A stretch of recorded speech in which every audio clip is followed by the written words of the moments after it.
Eh bien, j'ai cofondé le campus de la transition fin 2017. Le campus est à la fois un écolieu situé dans le sud de la Seine-et-Marne,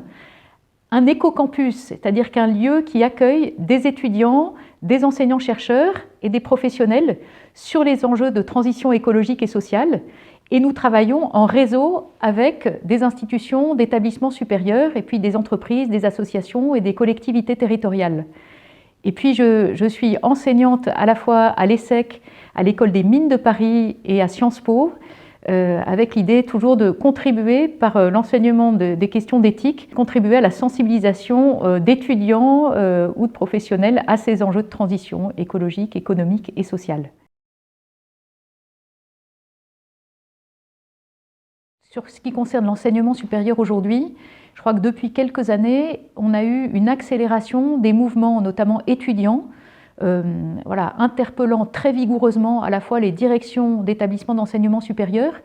puis aussi les entreprises et les dirigeants politiques, pour dire, au fond, nos cursus ne sont absolument pas à la hauteur des enjeux à la fois climatiques, énergétiques, écologiques, sociaux. Et il faut arriver à faire entrer de manière beaucoup plus structurante que ça n'est le cas aujourd'hui ces questions dans les programmes. Il y avait en 2018 en France le mouvement pour un réveil écologique qui a signé un manifeste qui a réuni les signatures d'à peu près 30 000 étudiants venant essentiellement d'écoles de commerce, d'écoles d'ingénieurs, d'agro, enfin d'étudiants de différents horizons, qui disaient on ne peut plus continuer comme ça. Et ce que je trouvais très intéressant dans cette demande des étudiants, c'était aussi une interpellation vis-à-vis de différentes parties prenantes, en invitant à se mettre dans la question. Et les étudiants disant on est prêt à réviser nos zones de confort pour pouvoir avancer dans cette transition vers, on va dire, une sobriété heureuse et partagée. Voilà. Et jusqu'à maintenant, il y a eu un rapport d'un autre think tank d'ingénieurs qui a étudié, lié au Shift Project, qui a étudié en 2018 aussi les cursus dans les écoles, notamment d'ingénieurs, mais aussi de commerce, et qui a montré qu'un tout petit pourcentage de cours sont dédiés aux enjeux climat et énergie. Et ils n'avaient pas regardé la manière dont les enseignements se font sur les questions, par exemple, de raréfaction des minerais ou sur les questions de biodiversité. Et là, il n'y a quasiment rien. Donc, ce qui veut bien dire qu'il faut décloisonner les savoirs, aider les étudiants, quelle que soit leur discipline, à intégrer une réflexion relative à ce qu'on appelle les frontières planétaires. Et quand on parle de frontières planétaires, il s'agit à la fois des frontières écologiques, mais aussi de ce que, par exemple, Kate Raworth, qui travaillait chez Oxfam et qui est maintenant rattachée à Oxford, a exprimé avec l'image du donut. Elle parle de l'économie du donut, qui consiste à dire que finalement, il s'agit de développer une activité économique à l'intérieur du donut, dans lequel il y a à la fois le plafond environnemental et le plancher social. Et ça, ce type d'interrogation, il est encore très peu présent dans les cursus, à la fois de ce qu'en France on appelle les grandes écoles, mais aussi de manière plus générale dans les universités. Et il y a vraiment un besoin très fort, donc à la fois de décloisonnement des disciplines,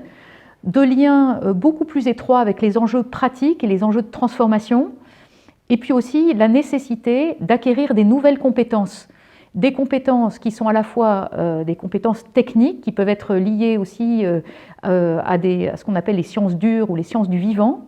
mais aussi tout ce qu'on appelle les compétences psychosociales, des compétences relationnelles, émotionnelles, qui sont liées à ce qu'en anglais on appelle aussi les soft skills. Et ça a été très peu mis en avant jusqu'à maintenant dans les programmes. Et en fait, c'est absolument décisif pour aider chacun à se positionner vis-à-vis de ces enjeux de transition d'une manière qui permette de reconnaître à la fois les émotions que ça suscite en nous, de se rendre compte qu'on est dans des trajectoires insoutenables. Et donc ça peut créer beaucoup de peur, ce qu'on appelle l'éco-anxiété aujourd'hui, et qui peut être source aussi d'un sentiment d'impuissance, de stratégie qu'on appelle, alors en français on a l'expression faire l'autruche, qui dit bien la volonté de ne pas regarder les problèmes. Et pour changer les choses, on a vraiment besoin d'enseigner différemment.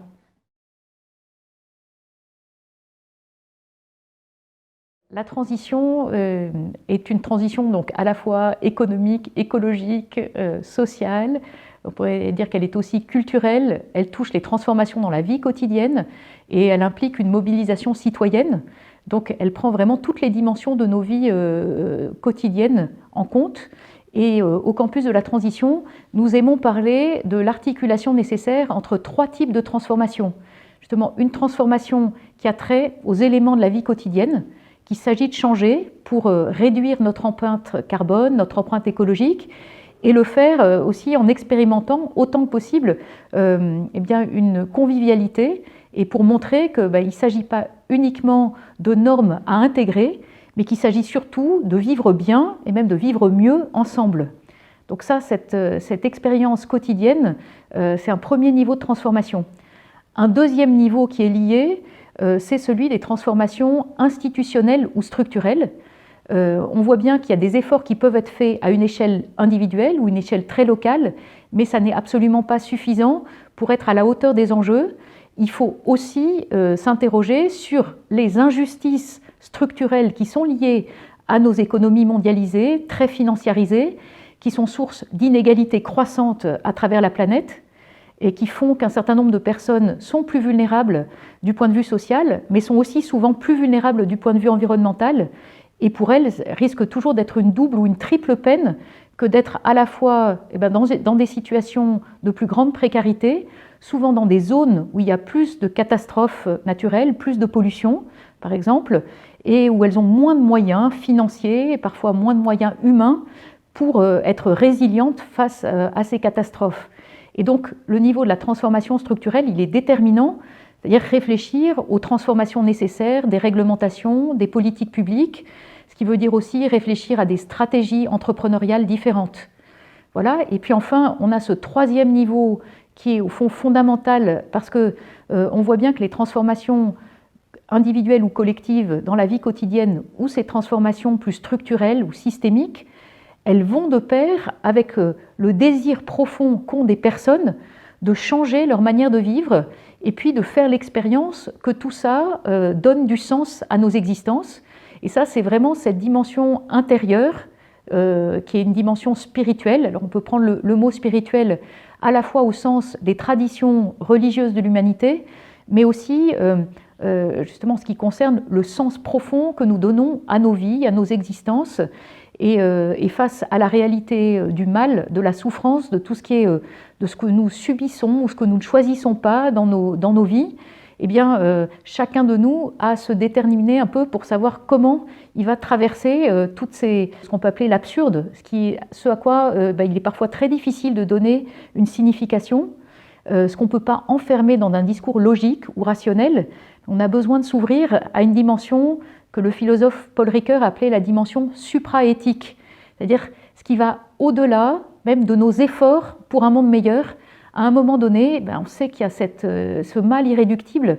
et vis-à-vis duquel nous ne sommes pas sans ressources. Et en fait, ce troisième niveau de transformation, cette transformation intérieure, elle est vraiment décisive pour arriver à vivre mieux, là encore, ensemble. Et donc ça, cet aspect-là, nous pensons qu'il doit être abordé aussi dans le cadre de cursus, en étudiant des œuvres de littérature, en regardant des œuvres d'art, en ayant des témoignages de personnes qui ont pu vivre des expériences très difficiles. Je pense à des textes magnifiques de personnes qui ont traversé l'expérience de la Deuxième Guerre mondiale, ou par exemple le journal d'Etty Ilsoum, qui était une jeune femme juive qui est morte à Auschwitz en sachant pendant 2 ans avant d'être déportée que c'était sans doute la fin qui allait être la sienne, une fin tragique, et qui est une femme qui, dans son journal, souligne, je la cite, que la vie est belle dans son absurdité, pour peu qu'on ménage une place à tout. Et je crois qu'aujourd'hui, nous ne sommes pas dans le contexte de la Deuxième Guerre mondiale, mais nous sommes dans un contexte dramatique, déjà dramatique pour beaucoup de personnes, et que nous avons besoin de puiser à ces sources symboliques, littéraires, existentielles et spirituelles qui nous permettent de conserver une forme d'espoir ou même d'espérance dans le fait que la source de la vie n'est pas empoisonnée. Alors, pour essayer de prendre à bras-le-corps ces différents enjeux systémiques, nous avons réfléchi au sein du campus et à partir de liens avec la ministre de l'Enseignement supérieur et des personnes du ministère sur le fait de pouvoir travailler à un socle commun de connaissances et compétences pour la transition. Donc un socle qui soit à la fois interdisciplinaire et même transdisciplinaire, c'est-à-dire qui relie les savoirs avec les pratiques. Et pour ce faire, on a réfléchi avec une méthodologie en ce qu'on appelait 6 portes, qui correspondent à 6 portes d'entrée dans les questions de transition écologique et sociale. Une première porte est en lien avec le diagnostic scientifique que nous avons apporté sur les enjeux et liés à la situation du système Terre aujourd'hui, donc qui fait droit à une analyse en termes de sciences du climat, de sciences de l'ingénieur, sciences du vivant, et puis qui nous amène aussi à poser la question de l'action en commun que nous pouvons mener face à ces transformations de nos écosystèmes, donc dans ce que certains appellent l'ère de l'anthropocène. Une deuxième porte, à partir de là, vise à décrire eh bien, le type de réflexion éthique qui est approprié pour pouvoir réfléchir à la hauteur des enjeux, en prenant conscience que les enjeux sont systémiques, qui sont globaux, mais qu'ils doivent aussi se décliner à l'échelle des territoires, à l'échelle des personnes, ce qui nous invite à nous demander quel type de monde nous voulons faire advenir, quel type de société désirable construire, quels critères de justice, quelles responsabilités pour quels acteurs. Voilà. Et on invite à mobiliser des ressources éthiques qui peuvent être liées à différents types de philosophies éthiques, mais qui nous semblent déterminantes pour pouvoir déplacer, peut-être pour un certain nombre de personnes, déplacer la manière habituelle de poser les questions. Et puis cette interrogation éthique, elle invite à traverser une troisième porte pour la transition, qui est celle des systèmes de mesure, d'évaluation que nous avons, la question, ce que les anglo-saxons appellent les métriques appropriées, ce qui pose aussi la question de savoir comment à la fois nos modèles économiques sont conçus, mais aussi quels sont les instruments juridiques qui vont nous permettre de faire bouger certaines réglementations, que ce soit pour le monde économique, mais aussi vis-à-vis du fonctionnement de nos sociétés, du point de vue de ce qu'on peut appeler les conditions de démocratie écologique à différentes échelles. Voilà, et donc cette troisième porte, elle est vraiment centrée sur les enjeux de gouvernance, des enjeux à la fois politiques, juridiques et économiques. On sait bien que les normes sont importantes, mais elles ne sont pas suffisantes pour nous faire bouger tous ensemble. Et donc la quatrième porte évoque la question des récits, des mots de la transition. Quels sont les récits qui vont pouvoir nous aider à dessiner des futurs souhaitables ? Et là, c'est une manière de faire droit à la complémentarité entre les rationalités plus scientifiques et techniques, qu'on a évoquées notamment avec la première porte d'entrée sur le diagnostic. Ben, ça suppose aussi de regarder comment ce qu'on appelle les humanités, à la fois les sciences sociales, les arts, la littérature, nous aident à réfléchir justement d'une manière différente. Et donc ça, c'est cette quatrième porte, celle des récits, ben, elle conduit également aux pratiques. La cinquième porte, elle invite à se dire, ben, voilà, quelles sont les actions possibles, quelles sont les échelles de l'action et l'articulation entre ce qu'on peut faire à une échelle très très locale et puis ce qui suppose des transformations au niveau d'un territoire ou d'un pays, et puis ce qui suppose une révision de normes internationales. Et on peut penser par exemple aux actions à mener en termes de comptabilité ou en termes d'échanges internationaux, etc. C'est-à-dire tout ça, toutes ces pratiques-là, elles nous invitent aussi à poser la question des moyens d'action collective. Et enfin, la dernière porte touche aux questions de reconnexion à soi, aux autres, à la nature et à plus grand que soi. Et puis cet ouvrage, ce manuel de la grande transition qui a permis de déployer ces 6 portes, il est lié aussi à une série de petits ouvrages qui ont été élaborés par des enseignants-chercheurs de différentes disciplines qui invitent à regarder de façon plus précise comment intégrer les questions écologiques et sociales dans différents savoirs.